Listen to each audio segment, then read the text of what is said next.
চলে যাবার আগে তোমাকে শেষ কিছু কথা বলে যেতে চাই। হয়তো আমি আর থাকবো না, তবে আমার এই ভিডিওটা, আমার এই কথাগুলো যদি কোনোদিন তোমার সামনে এসে পড়ে, তাহলে শুনে যেও।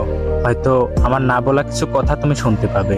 মানুষ বলে দুনিয়া নাকি শান্তির জায়গা নয়, কিন্তু আমি বলি, আমি তোমাকে পেয়ে, তোমার ভালোবাসা পেয়ে যতটা হাসি খুশি থাকতাম, বিশ্বাস করো আমাকে পৃথিবীর সব থেকে দামি সম্পদটা দেওয়া হলেও আমি এতটা হাসি খুশি, এতটা ভালো কখনোই থাকতাম না যতটা হাসি খুশি আমাকে তুমি রেখেছিলে।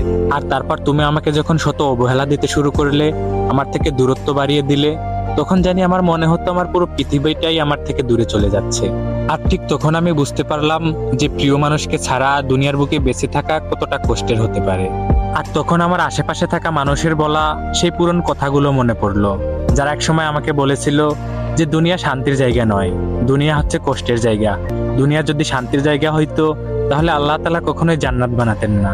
আসলেই আমি সেটা বুঝতে পারিনি। আমি তোমাকে ভালোবেসে আমার জান্নাত আমি দুনিয়ায় খুঁজে নিয়েছিলাম, তাই তো এই কষ্টটা আমার পাওনা ছিল। তবে এখন আর কোনো কিছু হারানোর ভয় নেই।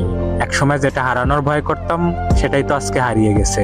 তবে তুমি ভালো থেকো তোমার ব্যক্তিগত জীবনে, আর আমি কখনো বাধা হয়ে দাঁড়াবো না।